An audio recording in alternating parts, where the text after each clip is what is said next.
Welcome class 7th student. Our first chapter integers पूर्णांक. It is according to NCERT syllabus. या NCERT syllabus के according हम चल रहे हैं. So our topic is ascending order and descending order. Okay, ascending मतलब छोटे से बड़ा and descending मतलब बड़े से छोटा. ओके, नेक्स्ट टॉपिक हम असेंडिंग और डिसेंडिंग की बात कर रहे हैं, तो ये भी हम लिख लेते हैं, ये भी राइट कर लेते हैं. Ascending order and descending order. Ascend means आप लाइक एग्जांपल दें आपको स्टेयर्स का. अभी आप फर्स्ट स्टेयर पे हो. Okay, you are standing on first stair. पहली स्टेयर्स पे आप खड़े हो. अब आप क्या कर रहे हो, 1 बाय 1 स्टेप चल रहे हो. आप सेकेंड स्टेयर पे आए तो देखिए आप यहाँ देख रहे होंगे नंबर में इंक्रीमेंट हो रहा है. आप फर्स्ट पे थे, आपने फिर 1 + 1 किया, देन 2, देन अगेन थर्ड पे आए तो 2 में भी इंक्रीमेंट हो गया, +1 कर दिया आपने. देन आप फोर्थ पे आए तो आपने क्या किया, यहाँ पे भी इंक्रीमेंट कर दिया. So that's why ascending order का मीनिंग होता है छोटे से बड़ा.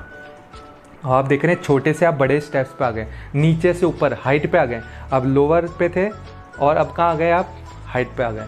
तो when we move from smaller number to bigger number then it is called ascending order. Like अगर आपको एग्जांपल दिया हुआ है arrange the given numbers in ascending order, ये अभी ऑर्डर में नहीं है, ये लीजिए आपका एग्जांपल है.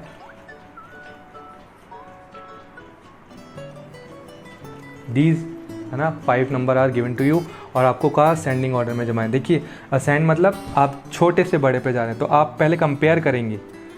असेंडिंग और डिसेंडिंग में किसी भी नंबर को अरेंज करने से पहले आपको कंपेयर करना पड़ता है कि कौन सा नंबर छोटा है वो पहले आएगा और कौन सा नंबर बड़ा है वो लास्ट में आएगा. तो देखिए इन सभी में ऑल 5 में सबसे छोटा कौन सा नंबर है, 1. देन नंबर लाइन पे 1 के बाद 3, देन उसके बाद 6, देन 8 एंड देन 9. सो ये है आपका ascending order of the given number, छोटे से बड़ा. ओके, नाउ डिसेंड की बात करें. अब आप क्या कर रहे हैं, आप स्टेयर्स पे हाइट पे खड़े हुए हैं और हाइट से अब आप लो आ रहे हैं ना, लोअर साइड में आ रहे हैं.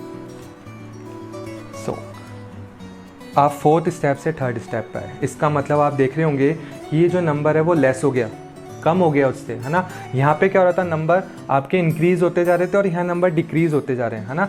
यहाँ पे आप लेफ्टवर्ड मूव कर रहे हो नंबर लाइन पे और यहाँ पे एक आप नंबर लाइन पे राइटवर्ड मूव कर रहे हो. जब हम राइट में मूव करते हैं ना नंबर लाइन की, ये नंबर लाइन होती है, ये 0 सेंटर होता है. जब आप राइट में मूव करते हो तो आपके नंबर बढ़ने लग जाते हैं, बड़े बड़े नंबर आने लग जाते हैं, 1 2 3.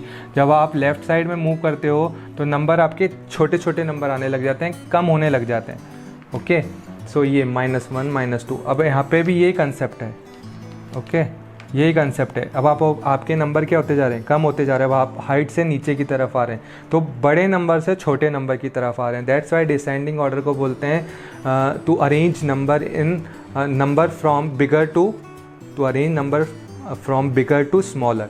मतलब बड़े से छोटे के क्रम में जमाना कहलाता है डिसेंडिंग और छोटे से बड़े के क्रम में जमाना कहलाता है असेंडिंग. यही एग्जाम्पल ले लेते हैं. सेम एग्जाम्पल आपका 8 6 3 1 9. अब आपको इसको बड़े से छोटे में जमाना है, तो नंबर लाइन पे आपको पहले कंपैरिजन करना पड़ेगा.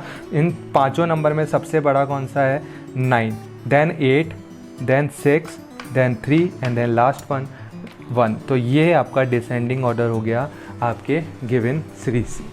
Okay, now next topic, concept of 1 and 0.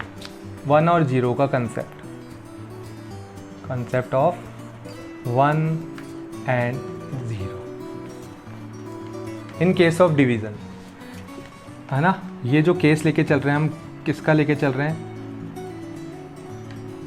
Division का लेके चल रहे हैं. ओके, फर्स्ट हम 1 को ले लेते हैं.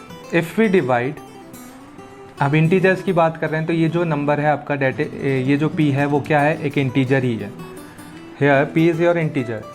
इफ़ वी डिवाइड एनी, हम इंटीजर की बात कर रहे हैं, if we divide any integer by 1, integer की बात कर लीजिए. अभी यहाँ इंटीजर चल रहा है तो इंटीजर की बात कर लेते हैं. वो आपका वैसे कोई सा भी नंबर हो सकता है.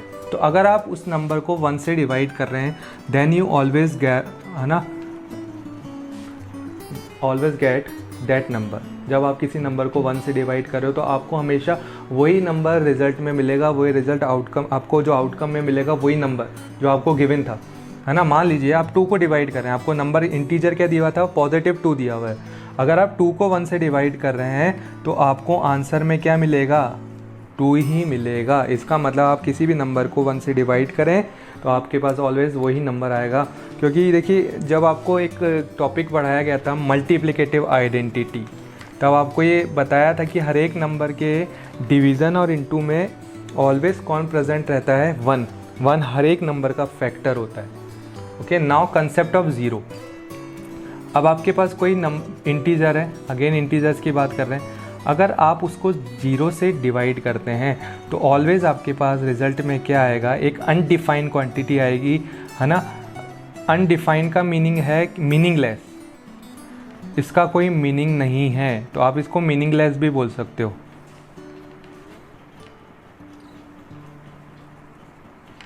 ठीक है, तो 0 से किसी भी नंबर को डिवाइड करने पे आपको अनडिफाइंड क्वांटिटी मिलती है, 1 से किसी भी नंबर को डिवाइड करने पे वही नंबर मिल जाता है। तो this is the concept of 1 and 0 in case of division. So thank you.